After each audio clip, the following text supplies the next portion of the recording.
This is the Comics Alternative Interviews, a conversation with Julian Hanshaw.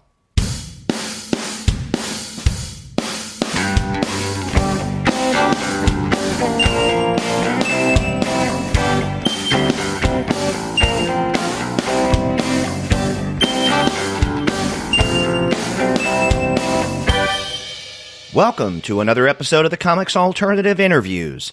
I'm Derek, and on this episode I have the pleasure of talking with Julian Hanshaw. His new book, Cloud Hotel, was recently released from Top Shelf Productions, an imprint of IDW, and I talk with Julian about this autobiographically inspired project.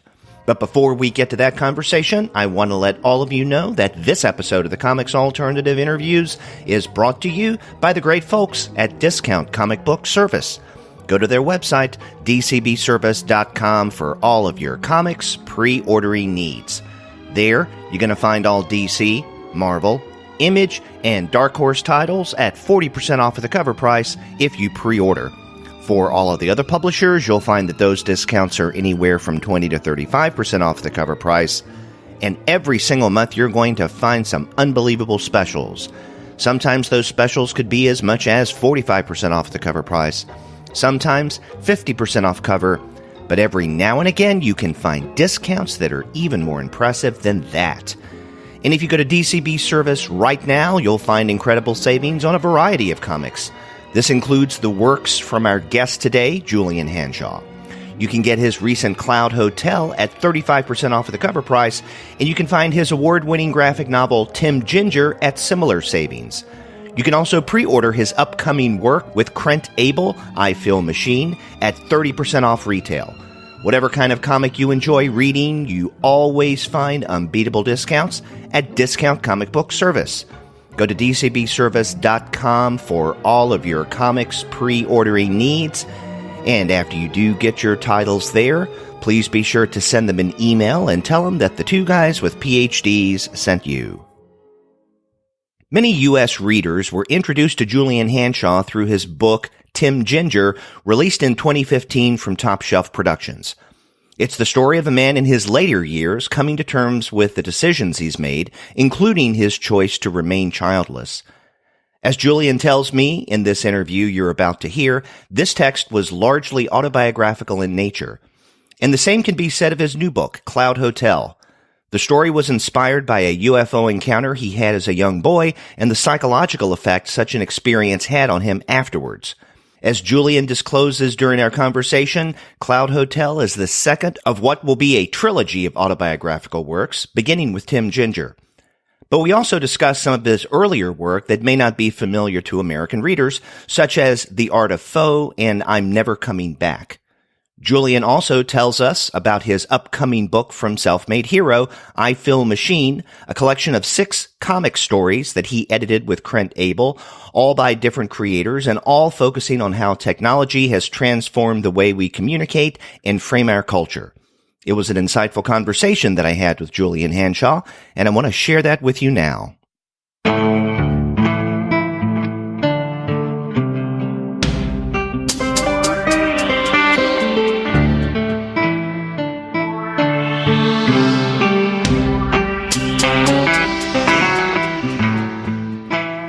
I'm really pleased to have on the Comics Alternative Julian Hanshaw. He has a new book out from Top Shelf, Cloud Hotel. Julian, welcome to the show. Good morning, or wherever you are from the UK. Well, hello and welcome. That's right. It's afternoon for you, definitely. And yeah, very, very hot afternoon. You know, I said welcome to the Comics Alternative, but maybe I should say welcome back, because if I'm not mistaken, one of my co-hosts, Andy Wolverton, I think a few years ago interviewed you briefly at a convention. Was it Small Press Expo? It was SPX, yeah. Yes. Okay. So you have been on the show before. I know we've discussed your previous book, Tim Ginger. We reviewed it. But I think Andy talked with you briefly, and we included that on an on-location show from SPX that year. That's right. Yeah, I remember him kind of reaching across the table at me and very kindly asking me some questions. Yeah. Which was great. It was a great exhibition, actually, the SPX. Are you going this year? Yes, I plan on going this year. Have you been back since? a couple years ago? No, I have not. I mean, there's possibility that I might be going this year, but it's that would be kind of decided in the next week or so, I think. Okay. Well, I hope you do, and it would be great to meet you in person. Yes, absolutely. No, if I'm there, it's I was possibly going to San Diego, but that's not going to happen. But SPX is 7 hours away on a plane. It seems a lot more manageable than 13 hours to San Diego. Right. Plus, I mean, SPX is crowded, but it would be much more manageable than San Diego. Yeah. The first time I went to San Diego, I think I had my mind utterly scrambled by the size and the intensity of it.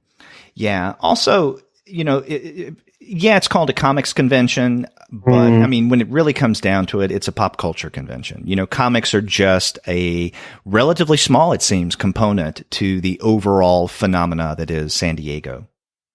Yeah, it was a bit of a shame. I mean, standing at the table, when you look around, we was obviously on the top shelf table, and there was a Fantagraphics next to us, and lots of great publishers, and kind of families just walked past. They were on their way to the next Ant movie signing or the Walking Dead thing, and it's a little bit disheartening, really. It's a Comic Con, but it feels, I guess maybe there's talk with you guys over there how it's spiraled out of control, really. Yeah, it is. And that's why I prefer conventions like SPX or Heroes Con, where the comics, where Artist Alley is front and center. In fact, it's the major component. So I hope you are able to get to SPX this year. Yes, fingers crossed. Yes. Absolutely. But let's talk about your brand new book, Cloud Hotel. Now, this came out in comic shops last month in June, but at least according to Amazon, it goes out in wide release and available in bookstores next week as we record this, July 10th. That's right. Yeah, absolutely. That's right. And I'm due to be launching in London at Gosh Comics on the 6th of July, depending on the podcast goes out. So that is where I'll be with some crates of beer and a pen ready to meet and greet. So you'll have a beer there while you're signing. Yeah. That's cool. Yeah. Well, also, along with Cloud Hotel, I'm launching an anthology of my illustrations I do for a Vietnamese restaurant chain. Phoand, yeah. It's the restaurant chain, yeah, it's just called Phoand, and they've got about 25 branches in the UK. So I've managed to commandeer quite a few cases of Saigon beer, and that's what's going to be going down in Gosh Comics on Friday. Wow. Now, see, that sounds really tasty. Yeah, I've been to a number of book signings, and I don't think I've seen anyone with beer who's signing. Oh. So this should be fun. Oh, God, no. I need a bit of Dutch courage. See, the thing is, I'm a terrible drawer in front of people. I mean, I'm all for, if someone comes up and wants to buy my book, willingly drawing it. I almost think you should do as an artist. It's the least you can do. If they're buying your book, you're sitting there. I've been to a few signings before, and people just sign their name and hand it back over. And you kind of think, yeah, you could do a little bit more than that. And when I went to Angoulême and Colomiers with Tim Ginger a few years ago, I was warned, if you don't sign that, do a good drawing in the front of the book for the French audience, they will lynch you. That's what I've heard. Yeah, absolutely. So I had a quick meander before I sat down and did my first signing, and people were really going to town with some of the drawings inside. And I think it's the least you can do as a creator. If someone's coming there, have a nice chat with them, draw them the picture, sign it. It's all good. It's just, friends through comics, really. Mm-hmm. So with this new book, Cloud Hotel, I have to tell you that in reading through this a couple of times, I guess I feel I have a sense of what's going on, but it's a very different narrative, let's say from your previous book, Tim Ginger. So when you're describing this to someone, when someone says, "Hey, well, what's your new book about?" How do you encapsulate it? I've tended to say it's a science fiction biography. Okay. I think that kind of sits. It's based on an event that happened to me as a child in a county in the UK called Hertfordshire, where I and my family witnessed a UFO very close up. And it's the kind of the knock-on effect it had on me as a child. And there's a great deal of truth in the book. I take liberties with some of the things, obviously, but it's I think a science fiction biography is a pretty good little soundbite for it, really. And as you said, the narrative is a different approach to Tim Ginger, to the narrative, definitely. Yeah, when I first opened Cloud Hotel and then I saw the setup at the very beginning, it took me a little off guard. I mean, you write, when I was a little boy, my family and I were coming back from seeing my nan in Cheltenham. Cheltenham, yeah. It was a Sunday evening, 26th October, 1980, and we were just leaving the A41 into Tring in our white maxi when we saw an unusual light in the night sky. As we drove closer, it did not move away, and we eventually drove directly underneath it. And then you go on to briefly describe the experience and to state that the story that people are about to read is inspired by that experience. Mm. And at first, I have to tell you, honestly, that I thought, okay, is this a kind of a narrative affectation that he's throwing out there to kind of play around with the reader? And it's not unusual for writers, and not just of comics, but let's say especially of prose. And I'm thinking in particular of an author who just recently passed, Philip Roth, who would set up his narratives in a somewhat similar way to say, yes, this really happened to me. It seems unbelievable. Whether you believe it or not, it actually happened, but of course it didn't. And he uses that as a basis or a springboard into whatever story or novel that he was presenting. And so I couldn't help but think, well, is Hanshaw playing around with us here? But you're saying this actually did happen.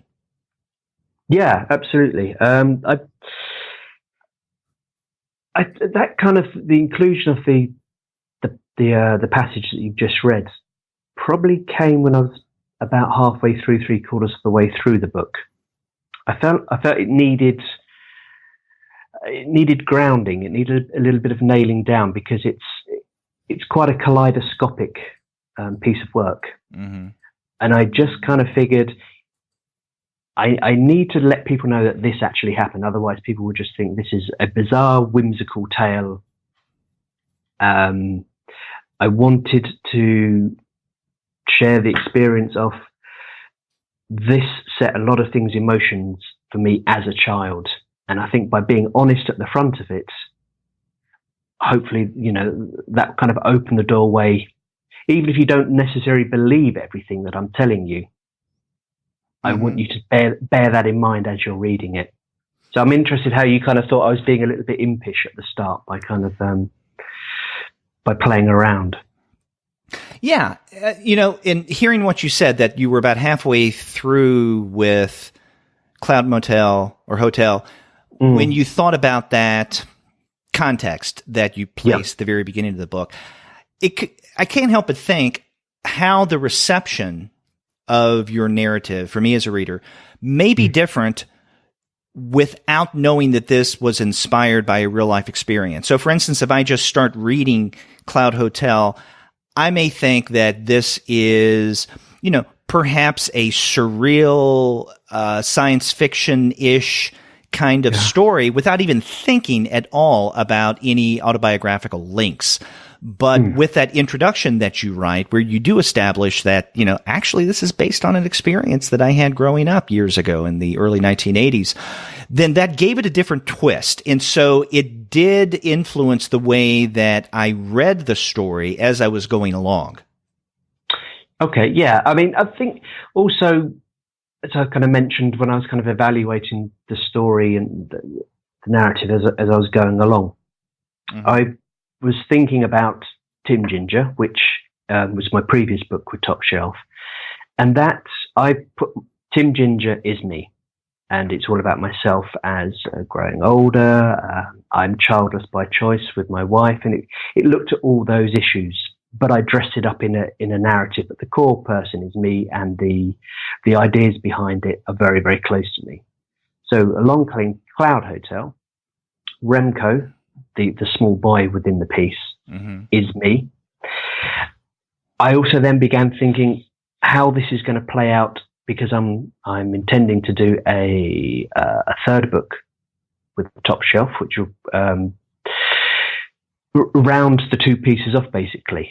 Both books are biographies in some respect, and I intend to, in a third book, bring them all together, so they all flow and they lead from one to another. Okay, so you do have a third work with Top Shelf that you have planned. Will this be kind of an overt trilogy? In other words, will Top Shelf market this as a trilogy with Tim Ginger and Cloud Hotel? Yeah, I mean, Chris has spoken about, when it's completed and whatever, is releasing it, all three books sleeved together. That's interesting, like they recently did with the March trilogy. Absolutely, yeah. So, I was kind of having that in the back of my mind of, I want the three to work as a whole. That is interesting, because, as I mentioned early on, I did find my experience in reading Cloud Hotel quite a bit different from Tim Ginger, but your context in that these are in many ways autobiographically linked, but maybe in different ways, does give, I think, a different perspective on the two. So now I need to go back and reread Tim Ginger now, I guess, through the lens of Cloud Hotel, and then anticipate this next work that you have. I'm kind of beginning to flesh out how I'm going to kind of bring Tim Ginger and Remco together. Do you have a title for that work yet? I do not know. Okay. I have barely a few thumbnail pages at the moment, so it's still really. I've kind of Cloud Hotel was done a while ago, but I've started doing a little bit of press and thinking about the launch. Perhaps there's something to talk about in a bit. I've got another book coming out in September, so I've just delivered that. So I'm in the state of, I've actually just taken a couple of weeks off to not even think about comics or anything.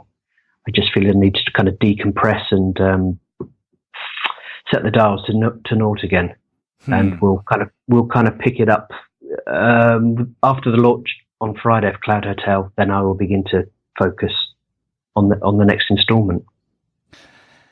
I mentioned a moment ago that maybe without that introductory piece that you wrote, where you said that this is based on an actual event that happened, I may not have been thinking about the story within the context of autobiography, with this exception. I'm looking at page 19, and this is the first occasion where our protagonist, Remco, is transported to, the titular Cloud Hotel, which is a curious space. And I want to talk to you about that in a bit.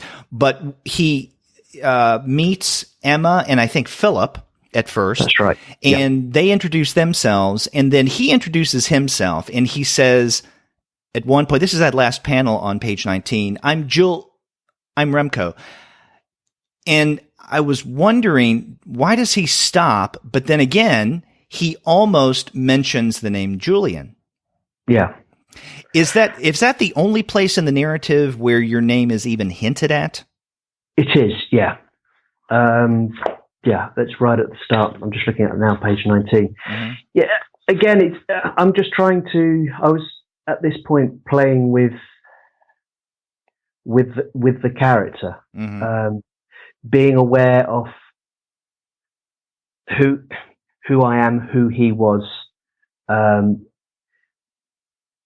Again, using the word, I'm being a little bit impish there. I'm trying to kind of convey that I'm fully aware of. I'm linking back to that initial statement. I'm kind of reaffirming what's happening. Yeah, and okay, let's delve into the hotel setting that I guess predominates this text. And we should mention to listeners that if they're not familiar with Cloud Hotel, if they haven't picked up their copy in their local comic shop or pre-ordered it, let's say on Amazon, it's the story of a young boy who does have kind of a similar encounter as you did back in the early 80s with some kind of unidentified flying object. And what that seems to do is periodically propel him into this kind of strange, surreal hotel that is sometimes populated with other kids, sometimes not so much so. Emma, the young girl that I mentioned earlier, seems to always be there, and that with Emma, Remco, and then some of the others who may populate this hotel, there's a telephone. And whenever the telephone rings, that seems to be some kind of cue for certain of the kids who were there, and most frequently, I guess, Remco, to return to reality. Yeah. And it's interesting in that Emma, as she mentions early on, never gets a phone call. In other words, the phone is never for her. Whenever it rings and she attempts to pick it up, all of a sudden the ringing stops. Yet when others, such as Philip or Remco, pick up the phone, that's a cue for them to be transported back to reality. And it's a curious balance in that we have Emma, who wants to leave the hotel, but can't. And then we have Remco, who surprisingly keeps wanting to get back to the hotel, even though he's unsure what it may be. Yeah, it's, as I said, after seeing what I saw with my family, something happened, and I would genuinely drift away in class, in schools, and I was a bit of a loner. I didn't have many friends anyway, so I would be sitting on benches and would just drift away. Not necessarily to a hotel, but it was kind of a coping mechanism, I think, for trying to work out what I had seen, because even at a young age, it kind of completely altered absolutely everything. Because when I saw it with my family, my father used to work for Rolls-Royce, aeronautical engines, helicopter engines, and things like that. And we got out the car and we looked at this thing, and it was large, and the lights and the dust was blowing around, and then it just vanished into the sky. And my dad was absolutely bewildered by it, because working with engines, he couldn't work out what was going on, what it possibly could be. And I guess when you see your parents weirded and freaked out by something, it will inevitably have an effect on you. And that's something that also you see at the start of the book with the phone call when my mother's father, my grandfather, gets taken to hospital, and the phone rings. And that's what happened. I sat at the top of the stairs and I watched my parents panic. These people who I look up to as bastions, as sturdy, that they're going to protect me and whatever, and you suddenly see your mother crumbling into a gibbering wreck. It just has huge effects on you. And the hotel, my little places that I'd go to, it became a place where I would feel comfortable. Mm-hmm.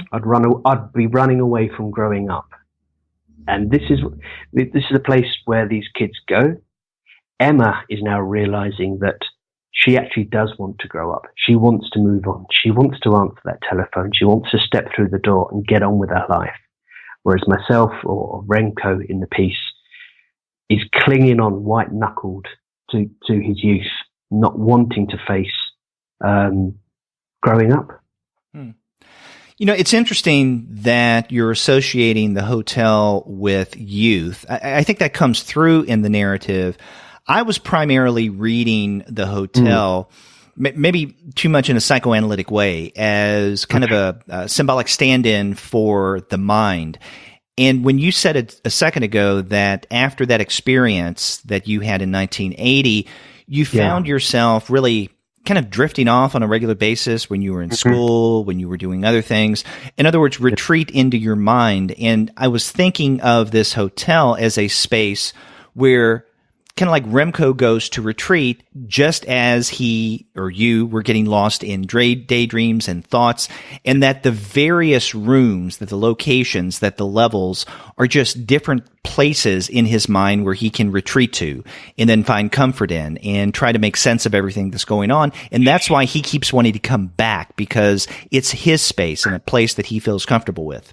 Yeah, absolutely. I mean, when I was saying it being a place of kind of, youth or whatever. It's brightly coloured. It's comfortable. Nothing bad is going to happen to you there. There are no adults there. It's the perfect place. But over time, the hotel, which kind of is his subconscious, it begins to crumble. It begins to fold in on itself. The clouds that kind of move along the walls, which were brightly coloured and non-challenging, suddenly become dark, and liquid starts dripping through the ceiling. So his mind is turning on himself as well. Mm-hmm. Everything is. He's like a splinter, and the Cloud Hotel is trying to get rid of him. You need to go. You need to grow up. And the hotel is kind of trying to get rid of him as much as possible. Mm-hmm.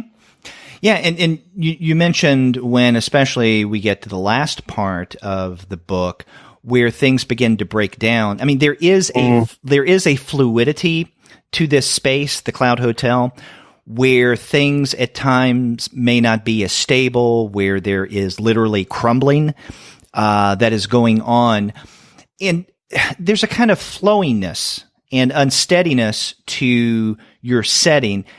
And that I couldn't help but associate with the way that you illustrate sound, especially the ringing of the phone, where you have this kind of smoky, cloudy eminence from, I guess, the source of the sound. It doesn't look like sound in any kind of illustrative way, traditionally speaking. It looks a little surreal, creepy, maybe even horrific. And I was wondering where this came from. Yeah, that's kind of, I was trying to give it a bit of an alien subtext. If you kind of look closely, they're kind of, the emblem, the symbols within the sound, the wafting sound, are kind of like hieroglyphics. Yeah. I've watched far too many UFO documentaries on YouTube and stuff, and they, the things that were seen on the side of spacecrafts at Rendlesham Forest and stuff, and Roswell, are often these kind of Egyptian hieroglyphics. So I was kind of, I didn't want to put ring out of a thought bubble. I wanted something to have an otherworldliness feel to it, something of the other. Mm. Well, I think it definitely comes through in the way that you represent the sound. Oh, thank you. I mean, it's almost as though the truth, if you could decipher it, is in the ringing telephone. But it is, to say cliched, it is alien to us. It's as though the sound is helping, is advising, because the hotel wants him to leave now. It's as though it's talking to him, but he can't understand it. He's a child. Mm. And along with that, there's something else about the hotel that I found really striking, and that is, at least in places, the wallpaper. And that becomes significant early on. I guess it's during Remco's first experience there in the Cloud Hotel. Mm-hmm. And he reaches out toward the wall at one point and accidentally rips off a piece of the wallpaper and then ends up taking it back to his reality. That's right, yeah. And not that there's anything inherently creepy about the pattern, but I think it's the way that you handle this pattern that makes it creepy. And maybe the creepiness comes from this repetition of image. And I kind of linked that as I was reading this book into the repetition of Remco's visits to the hotel. Again, the wallpaper, I used to, as a child, go to my aunts or places like that, and they had shockingly bright 1980s ink. I don't know what it's like with you guys in the States, but we had some shocking wallpaper in the 80s.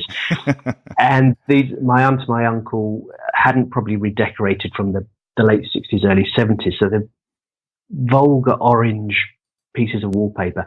And I used to peel little bits off. Another thing I did as a kid, I used to collect.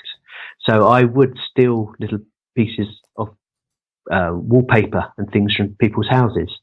I also had this, which I didn't include in the book, I used to have this cloth that I used to wipe and collect smells as well. And I thought that was too weird to include in a book. Smells? But yeah, I used to collect smells on this thing called my puck. Well, we're kids, we do strange things. So I would collect smells on this piece of material and would not let my mother wash it, much to her absolute horror. I had this festering piece of cloth that I used to walk around with and wipe on certain places. But I also used to peel away tiny, I'd go to the toilet and I'd peel away a tiny little piece of wallpaper from round the back of the cistern or something. So it's and then take it home with me. So it's a similar kind of thing. I'm coming back with something. So I kind of kept that theme in the book.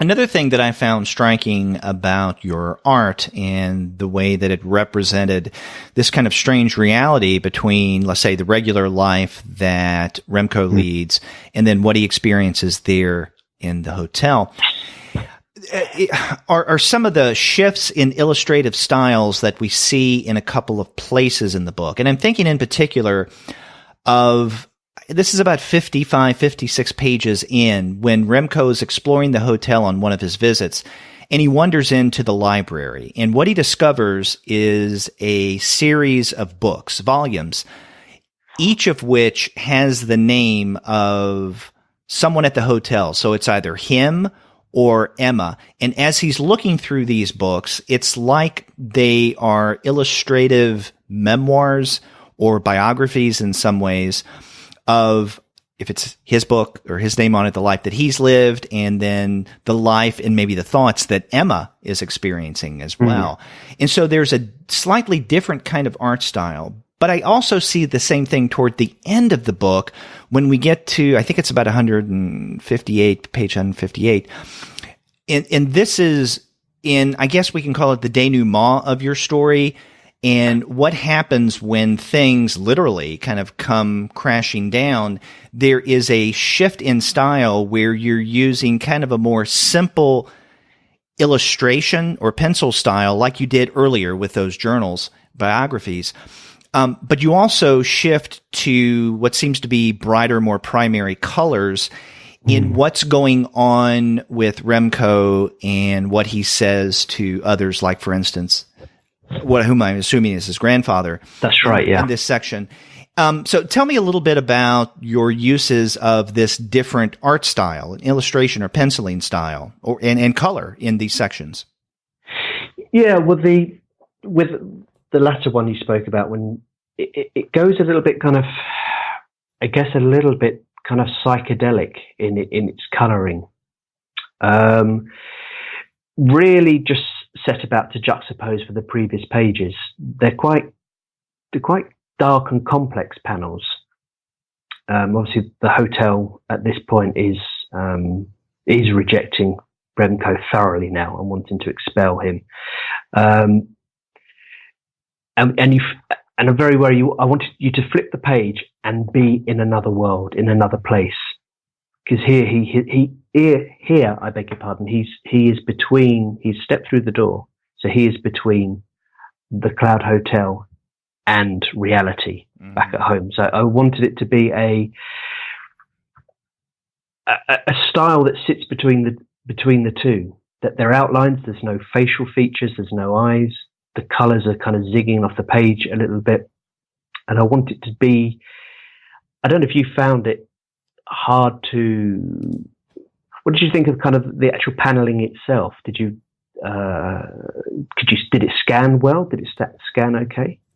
I think so. Now, on these pages that you're mentioning, we should say to our listeners who may not be familiar with the book, that on these pages, and this is 158 through 160, in terms of the paneling, it's more crowded. In other words, we have more panels per page than we have anywhere else in the book.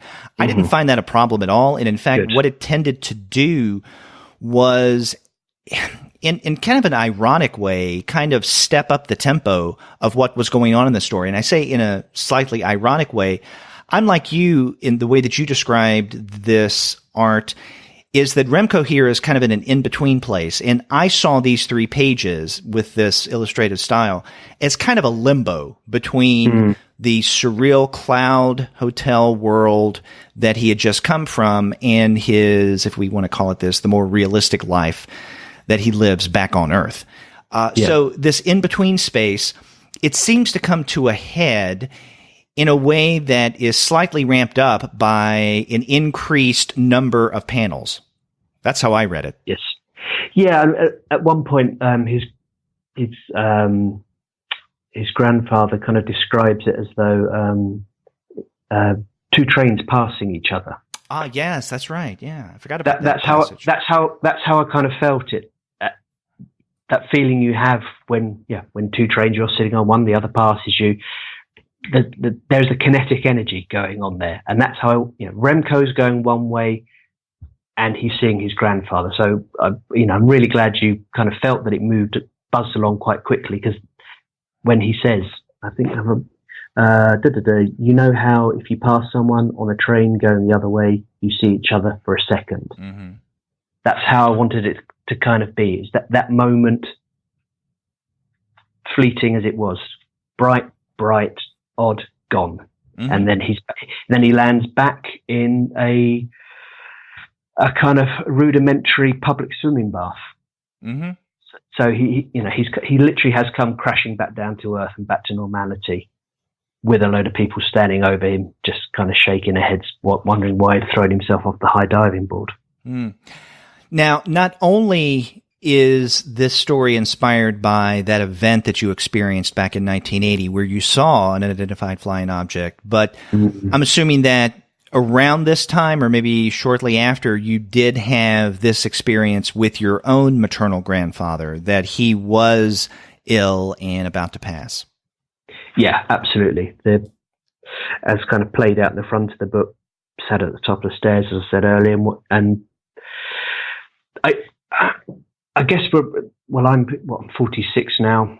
I still have my parents. A phone ringing at a certain time of night is always going to be problematic nowadays. I mean, it is anyway, but I think when we hit certain points in our life, things are going to change. And that was, seeing the phone ring and my grandfather, massive heart attack, gone straight to hospital. It again, you're kind of young, you've seen something big in the sky, then your grandfather's having a heart attack. All of a sudden, life seems to be slightly peculiar and running away from you a little bit quickly. And one of the reasons why I was curious about your grandfather, because I found it interesting what you were doing in the book in juxtaposing what's going on with your grandfather, or the grandfather in the story, and his heart attack and his passing, and the links to Emma and what Emma's situation may be. Because there are moments, especially toward the end of the book, when I was reading it the first time, that I couldn't help but think that, something horrific, some kind of revelation is going to be disclosed about what's going on with her. And I kept associating her experience with what was going on back on Earth, so to speak, with the grandfather. And having everything to do with death. Yes, everything to do with that. I never really knew my grandfather particularly well. I was young, so, he was just the nice old man who brought me sweets and drove me around in his car. So he never really kind of imparted any knowledge to me or any kind of filmic worldly wisdom. So I kind of wanted him in this book to be the grandfather, not that he never was to me, but I never got the side that I never got to see of him. So he was kind of understanding and bridged the gap between what I was going through and what was going on in the hotel. He kind of had an inkling of what was happening. So whereas my parents rolled their eyes, didn't really understand, he was the nice old man that kind of sensed what was happening. Yeah. I also wanted to ask you about the very ending of this book, where we have, I guess you can call it the epilogue, where we're taken to, you say it's East Sussex in 2017. And so we see a grown Julian, or a Remco who hasn't used that name in years, who's reflecting back on his experiences that we've just been reading about. And I was wondering, in light of the autobiographic nature of this book, what the experience of reading this would have been like if the narrative ended before this section that takes place in 2017. Did you know almost from the beginning that there would be this kind of, if not epilogue, then final statement from a more contemporary time? No, I didn't. I felt as though I wanted to top and tail it with the introduction at the start about what happened to me, and I did kind of wanted to bring it full circle and also a middling point, because Tim Ginger is me as I'm older, Remco is me as I'm younger. So what you're seeing, the epilogue bit, is me in my garden with my chickens, going to sleep next to my wife. It's me contemporarily now. So this is kind of going to be the springboard for where I go with the next book as well. Okay. So again, it needs kind of be seen in context, I think, with the third installment, but hopefully all those kind of threads will be pulled together. So this is the second of what will be a trilogy, and we reviewed Tim Ginger previously on the Comics Alternative, and in fact, it was one of my favorites of that year. I believe 2015 when it came out. We do a year-end show where my co-host of the regular review show and I pick, not in any particular order, but our favorite 10 texts from the past year, and share them on the final episode of the year. And I remember in 2015, Tim Ginger being one of my 10. Yeah, I listened to that episode. So I thought that was outstanding. But when you were writing Tim Ginger, and maybe even in the after days, after you'd finished that, I mean, did you know at the time that that would be a part of what the next project would be, Cloud Motel or Hotel, and then eventually a trilogy, or was Tim Ginger just supposed to be a standalone text from the beginning?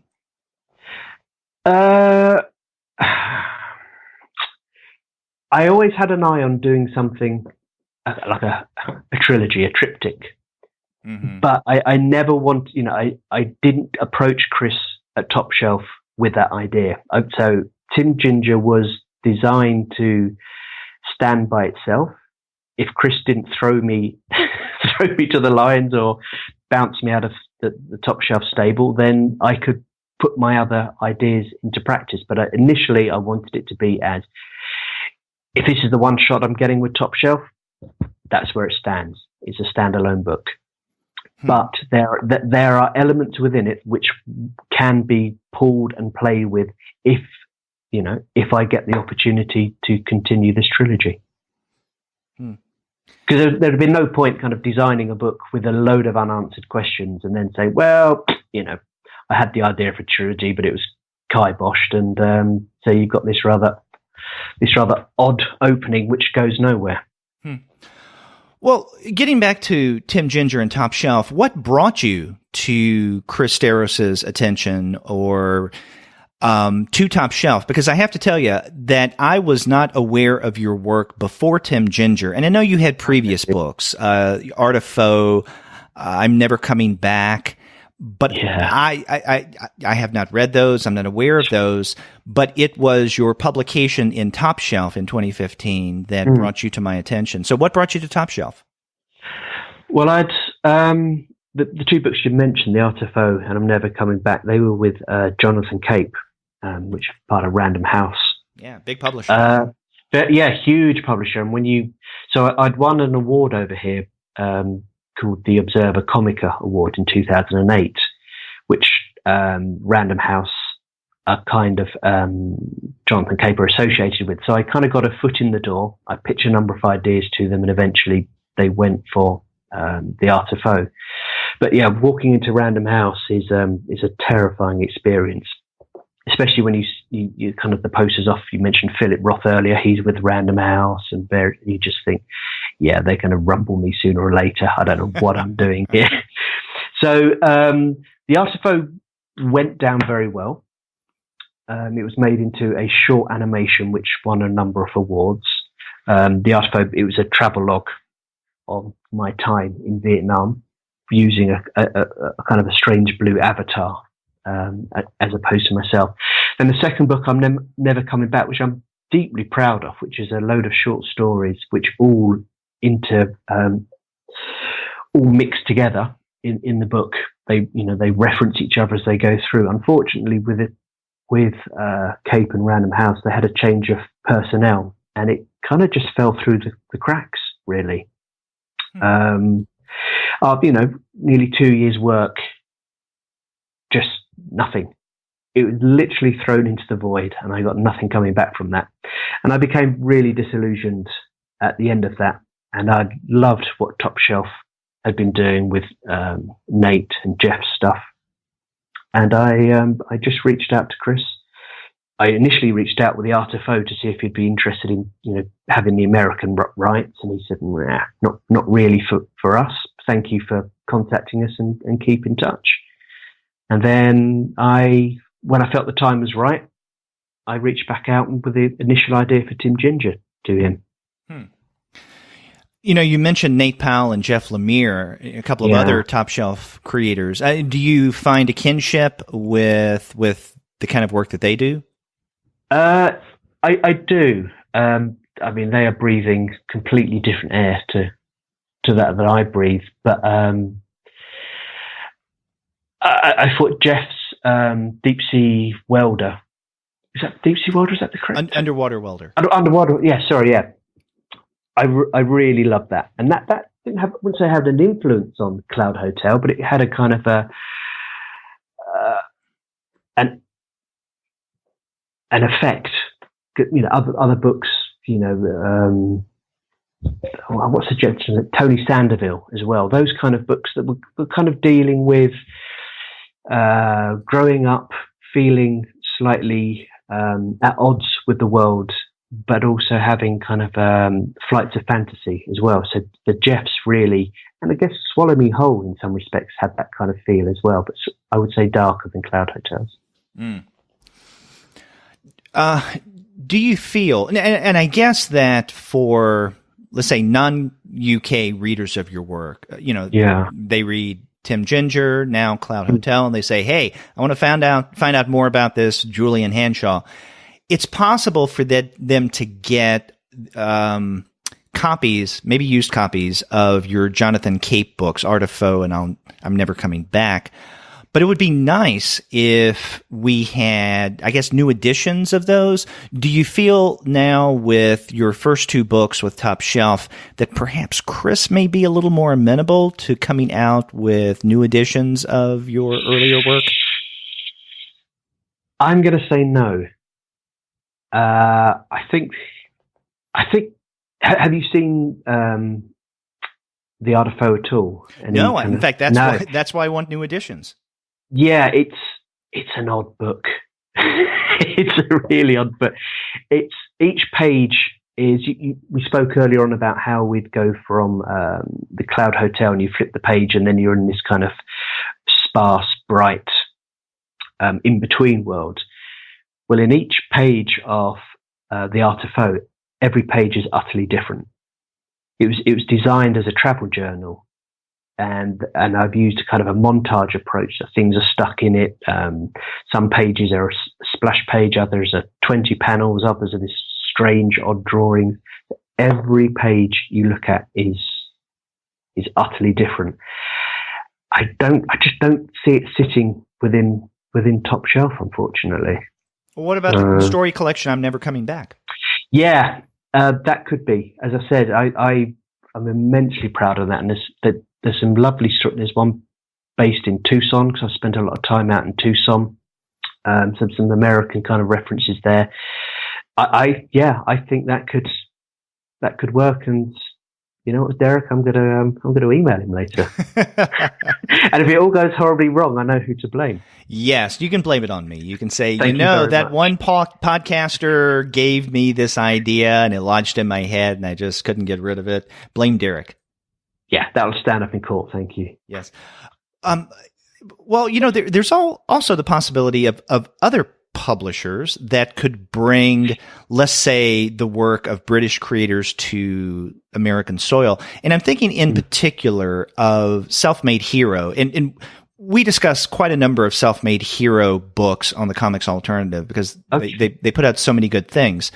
And they have a history of bringing out editions of works that had, let's say, appeared in the UK the previous year by UK creators, and along with that, even works in translation that had appeared on the continent, then in England, and then now to America. So, I mean, that's another possibility. I'm thinking of them because later this fall, I see that you're going to be included in an anthology called I Feel Machine, coming out from SelfMadeHero. That's right. Myself and another UK comic creator, Krent Abel, we approached SelfMade, Emma Haley at SelfMade, with the idea of a book with some other creators from around the world.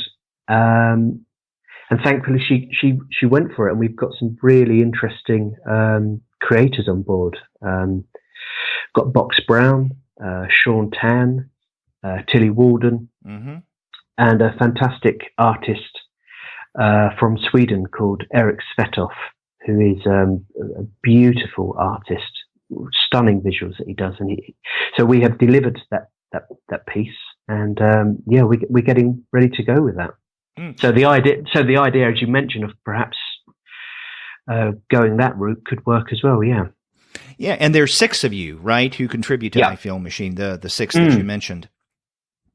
That's right. We've all. I asked each creator to initially draw a 20-page piece on the overriding theme of technology. Because Krent Abel and myself, we shared a stall together at a London Comic Festival. A friend organised a while ago. We'd never met each other before. He said, I think you two might rub along. So we kind of both turned up with our books and sidled up next to each other and kind of eyed each other up. And by the end of the day, beers had been drunk, and we found we kind of rubbed along famously. So we self-financed a little comic ourselves, which looked at technology, our response to technology in the changing world, and how it's kind of impacting everybody. And that went down really well. So we've just expanded the idea really, and invited some creators that we thought would each one would bring a really different approach. And they absolutely have done. And I'm really pleased with what they have delivered. So initially it was a 20-page piece, and everyone seemingly was enjoying what they were doing. So they asked if they could increase to 24 pages. Yeah, absolutely happy with that. So, the book's grown slightly, but it's a really great anthology. I'm very, very pleased with it. And you and Krent are the editors, correct? We are, yeah, absolutely. So, well, I'm curious. We have these 6 creators, you and Krent being 2 of them. With the other 4, how did you go about choosing who to include? Because it's I'm not familiar with Svetov's work, but the others I am. So it's quite an impressive array. Well, it was we did the usual. We drew up a list and argued a little bit amongst ourselves, and then kind of wrestled manly to the ground with each other. And then we kind of looked at what would strike a balance between the book, stylistically wise.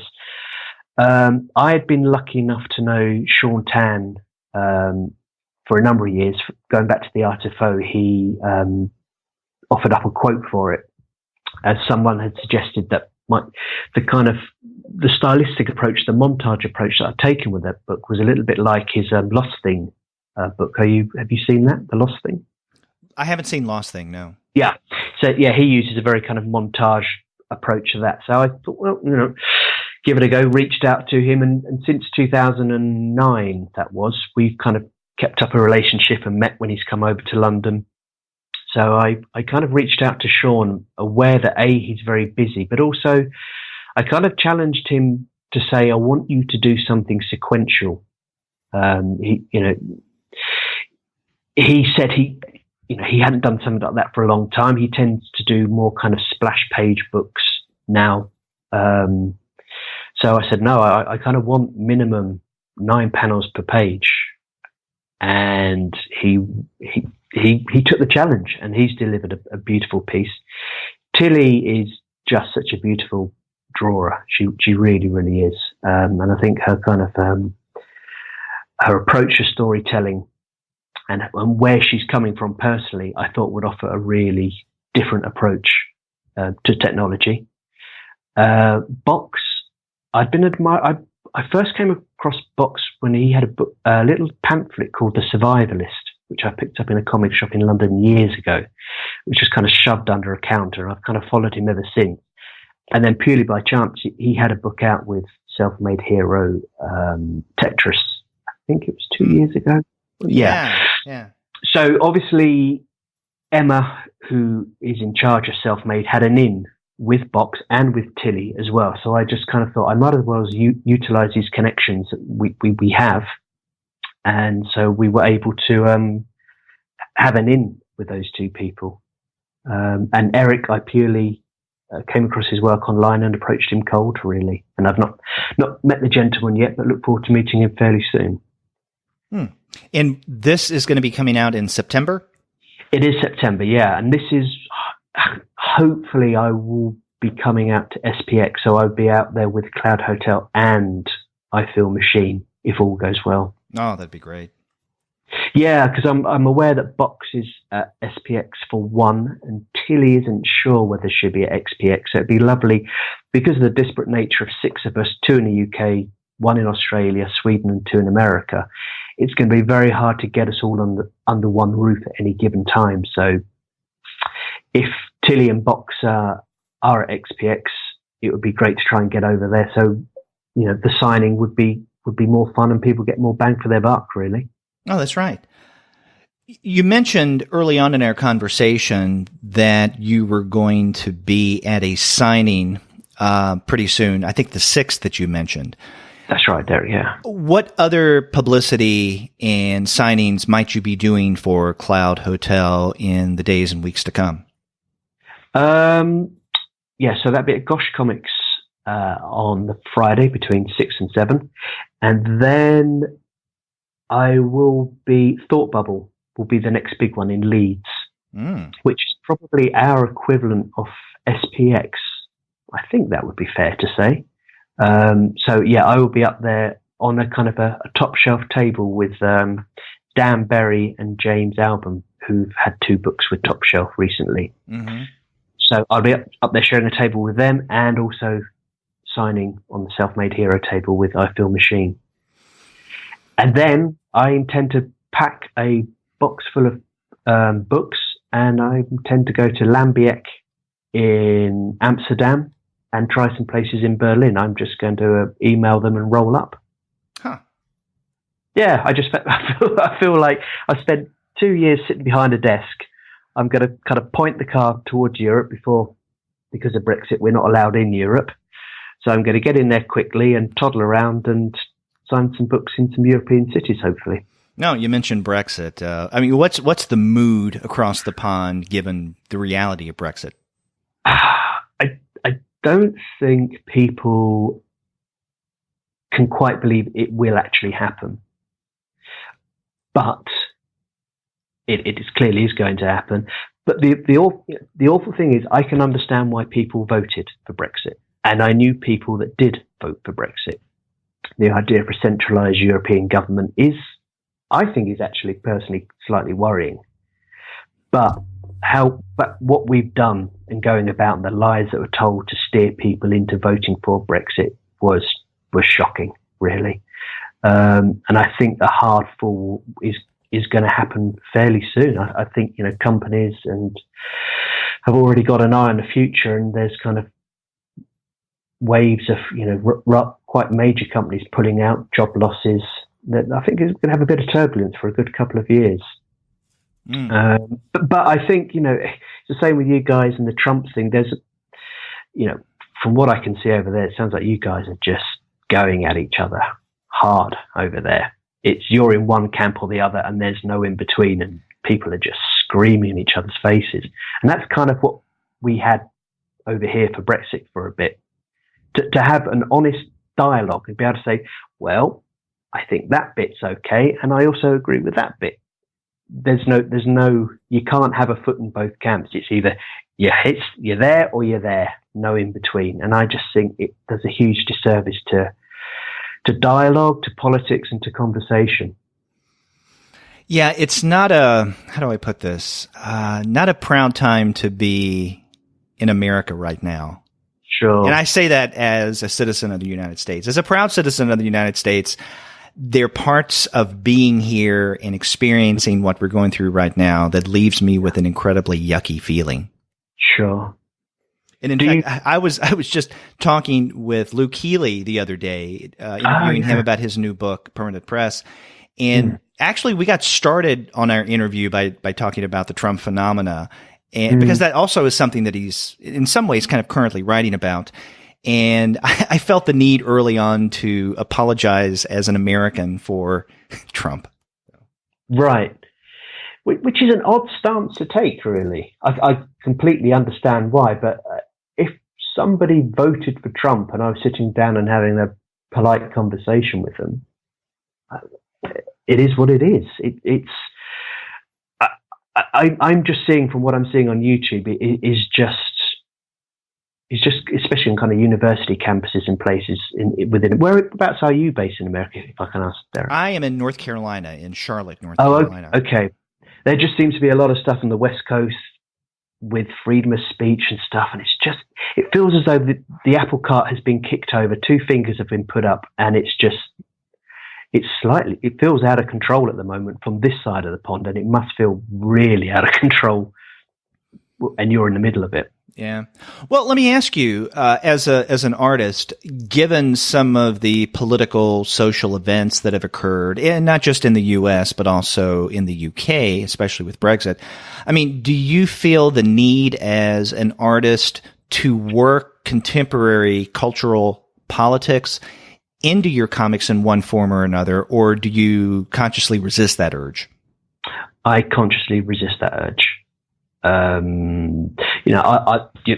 openly kind of say I voted to remain. That was my stance. I'll happily talk about politics and my opinions, but when it comes to sitting down drawing, I tend not to feel the urge to do that. I think there are probably other people better suited to do that, and I'll happily let them fight that fight, and I'll work my little corner, really. Okay. So Cloud Hotel came out in comic shops last month, so it hasn't been out long. People can go to their comic shops and find a copy. And then next week on the 10th of July, it's going to be released more widely in bookshops and bookstores, online and non-virtual. And then you have I Feel Machine that's coming out in September. You mentioned that you're currently working on, or at least starting to work on, this third book for Top Shelf. Is there anything else that you're working on right now that you can share with us? Nothing solid, to be quite honest. I'm thinking about another book called Tombstoning, which is to do with high diving. A strange place where satellites fall to Earth and people chase them. So it's a kind of another fantasy book, but it will have no biographical tendencies. I think it would be more of a kind of a young adult's book, if anything. Tombstoning? Tombstoning, yeah. Tombstoning is a phrase over here where actually it kind of happens this time of year. In the hot weather, kids tend to jump off high structures that are next to water and often kill themselves. Jeez. Often, buildings by reservoirs or coastal things, kids being kids, hot weather, just start hurling themselves off things. And unfortunately, a number of them do end up killing themselves. So tombstoning is the art of throwing yourself off something very, very tall and risking everything. Mm. Well, it's interesting. I'm curious to see what you do with that, symbolically as a metaphor or what have you.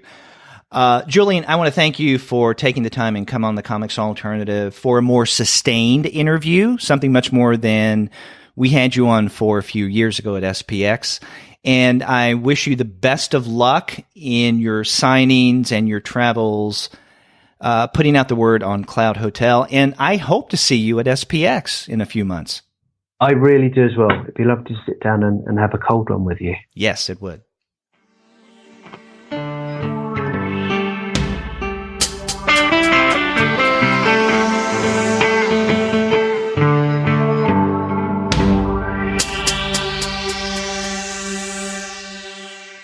Thanks again to Julian Hanshaw for coming on the Comics Alternative to discuss his new book from Top Shelf, Cloud Hotel.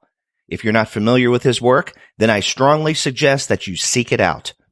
And the best place to do that is at the website of our sponsor, Discount Comic Book Service. As I mentioned at the top of the show, if you go to dcbservice.com right now, you'll find several of Julian's books at significant discounts. That's dcbservice.com. And after you do get your comics there, get in touch with me and let me know what you thought about my interview with Julian Hanshaw. If you go to our website, comicsalternative.com, you'll find that you can leave us a voice message online via SpeakPipe. Or you can contact us the old-fashioned way by picking up your phone and dialing 4153-COMICS. That's 415-326-6427. You can also email us. We're 2guys@comicsalternative.com, or you can contact me directly. I'm Derek at comicsalternative.com. And you can find us all over social media and contact us that way. We have accounts on Twitter, Facebook, Tumblr, Instagram, Google+, Goodreads, Pinterest, YouTube, Slack, and Discord. You can subscribe to the podcast through Apple Podcasts. You can stream us on Stitcher. You can also find us on Spotify, on TuneIn, on iHeartRadio, and on Google Play Music. But you can find every single one of our podcast episodes, as well as the reviews and comics-related commentary that we post on our blog, simply by going to our website, comicsalternative.com. We'll be back in the coming days with more interviews, so please be sure to check back for those. Until then, take care.